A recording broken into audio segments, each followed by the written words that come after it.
Achou que não precisava usar cinto de segurança no banco de trás do carro? Achou errado, otário. Nesse vídeo, vamos falar da primeira lei de Newton, ou lei da inércia. Solta a vinheta, Simone! Ô Simone, solta a vinheta certa, porra! Tomar um processo aí depois, eu quero ver.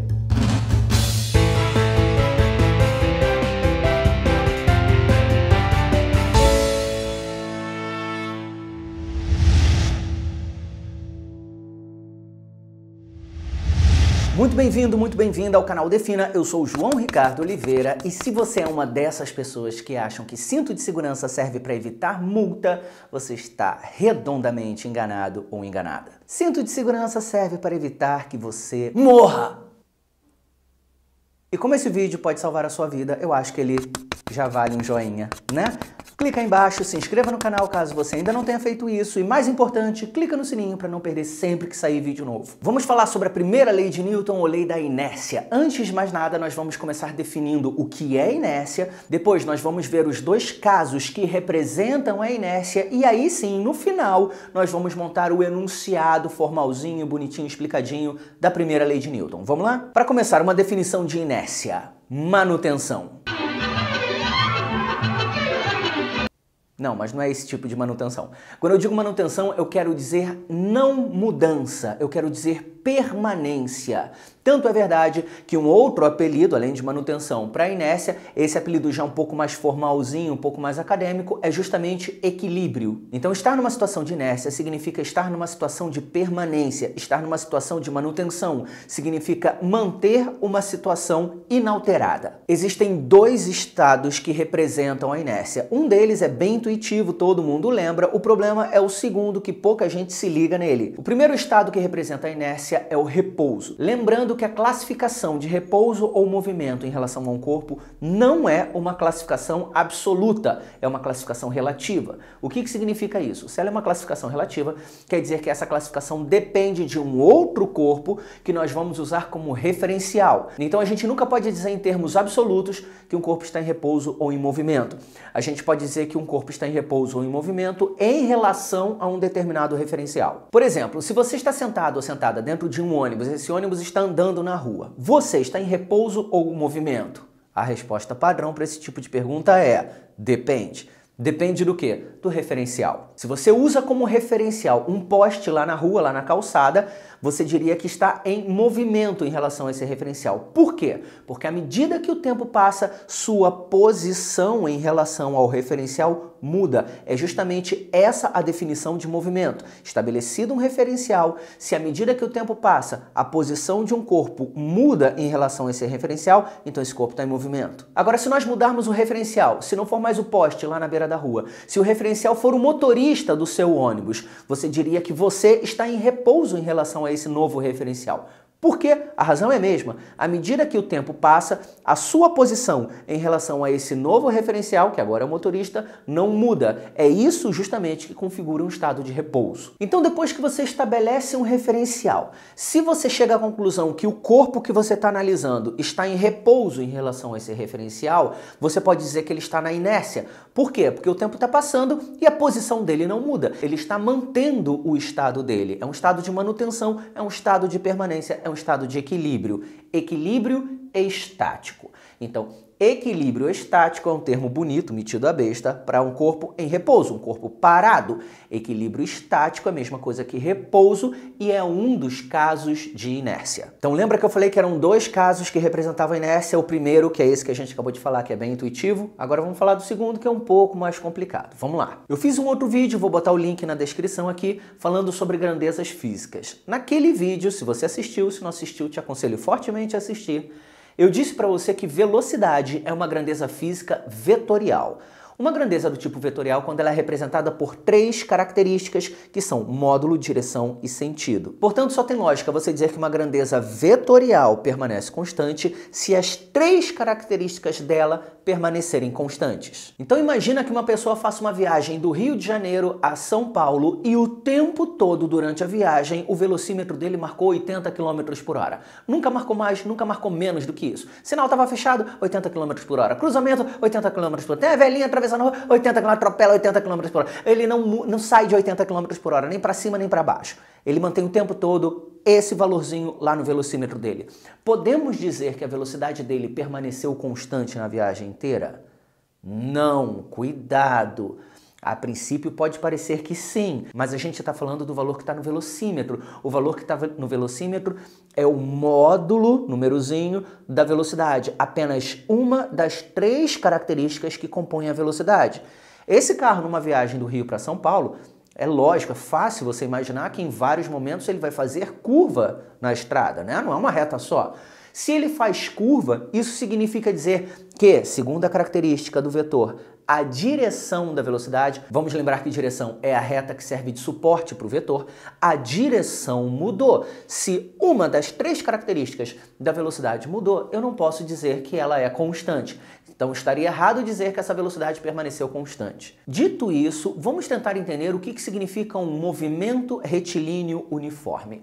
Foca na última palavra, uniforme. O que significa essa palavra? Significa que o módulo da velocidade permaneceu constante, o númerozinho. Ou seja, esse exemplo que eu acabei de dar, viagem Rio a São Paulo, marcando 180 km no velocímetro, seria um caso de um movimento uniforme. Agora foca na segunda palavra, retilíneo. Isso significa dizer que o movimento não descreve nenhuma curva. Se ele não descreve nenhuma curva, isso significa dizer que a direção e o sentido da velocidade também vão permanecer constantes. Então, recapitulando, pela palavra uniforme, a gente garante que o módulo da velocidade vai permanecer constante. Pela palavra retilíneo, a gente garante que a direção e o sentido da velocidade vão permanecer constantes. O carro não vai fazer curva. Ou seja, eu tenho módulo, direção e sentido, eu tenho as 3 características da grandeza vetorial velocidade sendo constantes. Então, nesse caso, eu poderia sim dizer que a velocidade permaneceu constante. Então, como a velocidade está permanecendo constante, como a velocidade não está mudando, como nós estamos diante de um caso de permanência, de manutenção, a velocidade dele está sendo mantida, não está mudando. É por isso que nós podemos dizer que movimento retilíneo uniforme é o segundo caso que representa inércia.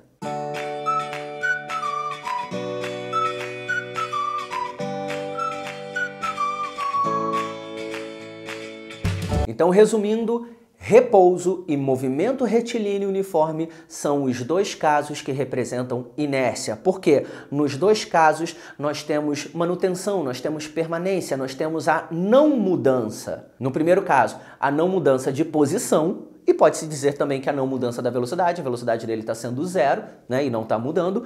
No segundo caso, nós até temos uma mudança de posição, mas nós não temos uma mudança de velocidade. A velocidade está permanecendo constante, não está se alterando. A bem da verdade, esses 2 estados, repouso ou movimento retilíneo uniforme, são na verdade uma coisa só. Tá? Não existe bem uma diferença entre essas 2 coisas, não.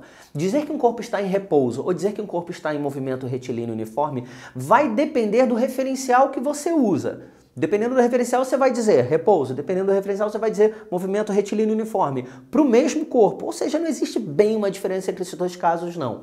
Por exemplo, quando um passageiro está num avião, esse avião já está em altitude de cruzeiro, já decolou há bastante tempo, está longe de pousar. Ou seja, vamos supor que ele esteja mantendo uma velocidade retilínea uniforme. Esse passageiro pode levantar, pode andar pelo corredor, pode ir ao banheiro, pode pegar alguma coisa, beber, comer, bater papo com alguém, como se o avião estivesse parado. Se não fosse pelo barulho da turbina, se não fosse pela trepidação ou pelas nuvens que estão passando na janelinha, ele nem perceberia que o avião está em movimento. Ou seja, todas as ações dele dentro do avião seriam idênticas às que ele teria se o avião tivesse parado. Agora, o que é que pode acabar com esse equilíbrio? O que é que pode acabar com essa permanência, com essa manutenção? O que é que pode fazer um corpo que está parado entrar em movimento? Ou um corpo que está em movimento parar? Ou um corpo que está em movimento continuar em movimento, mas num movimento diferente? O que eu quero dizer com isso? Ficar mais rápido? Ficar mais lento? Ou fazer curva? O que pode mudar o estado de equilíbrio do corpo? A grandeza física chamada força. Então, força, dependendo das circunstâncias, que nós vamos melhorar um pouco essa explicação daqui a pouco, tá? Essa explicação, essa definição vai ser um pouquinho ampliada. Então, força é a grandeza física que tem o poder de alterar o estado de inércia de um corpo. Se ele está em repouso, entra em movimento. Se ele está em movimento, ele pode parar ou mudar esse movimento dele para um movimento diferente. Mas a gente precisa ter alguns cuidados. Vamos lá. Vamos supor que existam duas cordas amarradas aqui à minha cintura. Uma pessoa está puxando para lá com uma força de 20 newtons, outra pessoa está puxando para lá com uma força também de 20 newtons.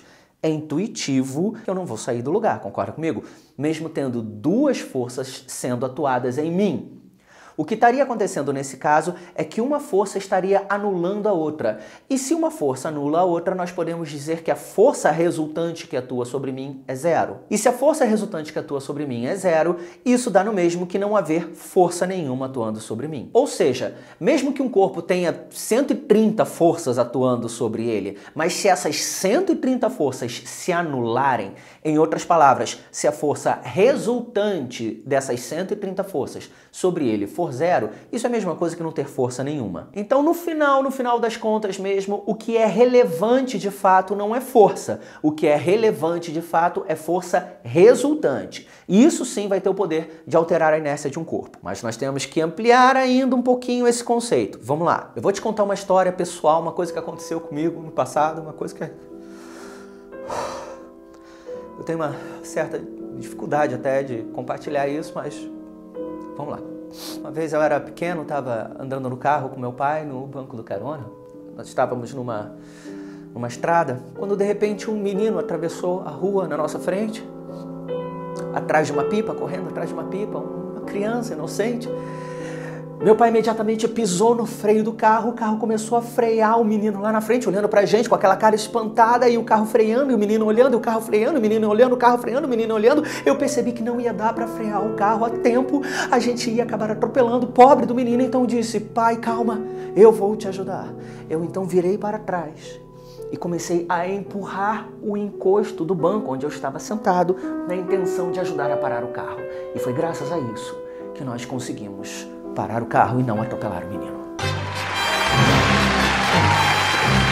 Logo depois disso, o menino correu, conseguiu se salvar, mas aí nós dois, eu e meu pai, nós tensos com aquela situação toda, tentando, né? Meu pai tentou virar o carro, né, para pegar o carro pra gente sair dali, só que o carro não pegava. Deu algum tipo de defeito no carro. Meu pai então falou assim: meu filho, você tem que descer, ir lá para trás do carro e empurrar o carro para ver se ele pega no tranco. Eu falei: pai, eu vou. Calma, pode contar comigo, eu vou. Mas eu estou muito abalado pelo que acabou de acontecer e eu não vou lá para fora empurrar o carro. Eu empurro o carro, mas daqui de dentro mesmo. Tudo bem? Foi então que eu coloquei as mãos sobre o painel do carro, comecei a empurrar de dentro mesmo do carro, o painel do carro, e foi graças a essa força que eu fiz no painel do carro que aos poucos ele começou a entrar em movimento. E assim nós conseguimos seguir viagem.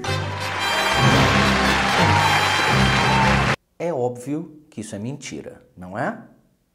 Intuitivamente, você sabe que isso que eu acabei de relatar é totalmente impossível. O termo sistema na física é usado para representar um conjunto de corpos que estejam na mesma situação, que estejam na mesma circunstância. Nesse exemplo, nessa historinha que eu acabei de dar para você, eu, meu pai e o carro onde nós estávamos representavam um sistema. Eu falei de duas forças que eu fiz no carro. Uma no encosto do banco, com a intenção de parar o carro, e outra no painel do carro, com a intenção de colocar o carro em movimento. Como essas duas forças foram feitas de um corpo pertencente ao sistema em outro corpo também pertencente ao sistema, lembra que eu, meu pai e o carro, nós três, formávamos um sistema único? Essas duas forças seriam chamadas de forças internas ao sistema. E força interna ao sistema não tem o poder de alterar a inércia desse sistema. É por isso que você sabe, lá no seu íntimo, lá na sua intuição, que essas duas situações seriam totalmente impossíveis. Então, guarda essa frasezinha, tudo bem? Forças internas a um sistema não conseguem alterar a inércia desse sistema. Em outras palavras, você não consegue se puxar, você não consegue se empurrar. Não é uma questão de não ter força suficiente para se empurrar ou se puxar. É simplesmente porque essas forças aqui seriam forças internas a um sistema. Então, só uma força vindo de fora do carro conseguiria colocar esse carro em movimento ou frear esse carro. Pronto. Falei tudo o que eu tinha planejado falar para você para nós chegarmos ao ponto mais importante do vídeo, que é montar o enunciado da primeira lei de Newton ou lei da inércia. O que ela diz em termos formais, em termos acadêmicos. Vamos lá? Todo corpo tende a manter seu estado de repouso ou movimento retilíneo uniforme,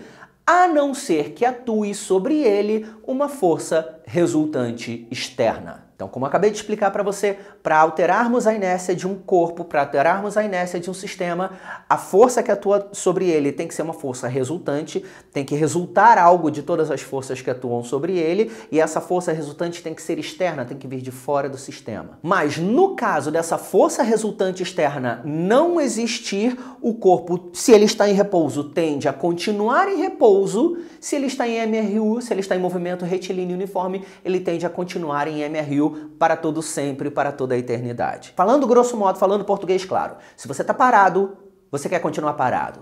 Se você está em movimento retilíneo uniforme, você quer continuar em movimento retilíneo uniforme.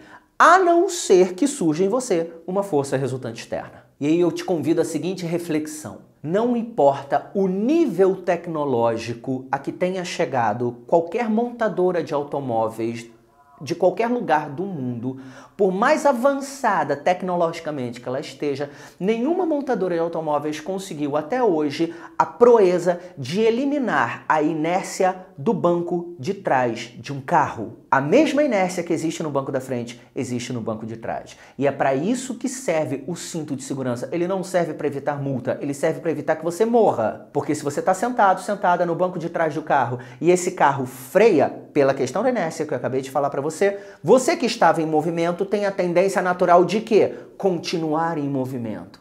A não ser que atue sobre você uma força que impeça isso. Força feita por quem? Pelo cinto de segurança. Então, vários são os casos de acidentes em que as pessoas que estão sentadas nos bancos da frente, no motorista, no carona, não se machucam ou se machucam levemente. Quem está sentado atrás se prejudica ou chega a óbito. Isso é muito sério. Por quê? Porque quem está sentado atrás acha que não precisa usar cinto, não tem a menor lógica, não tem o menor sentido esse raciocínio. E outra, às vezes quem está sentado no banco da frente se machuca seriamente num acidente por causa de quem está sentado atrás, porque a pessoa é lançada para frente, ela vira uma bala de canhão, ela é disparada na frente. Então, às vezes, quem está sentado na frente está usando cinto, tem airbag na frente dela e se machuca na coluna ou na parte de trás do crânio, porque quem está sentado atrás foi lançado para frente por uma questão de inércia. Portanto, o objetivo do vídeo é te ensinar inércia, beleza, mas também é, e eu espero que eu tenha contribuído para isso, te ensinar que você tem que usar cinto mesmo no banco de trás, para o seu bem e para o bem das outras pessoas que estão sentadas no carro também no banco da frente. Então, se eu te ajudei, me ajuda. Compartilha esse vídeo.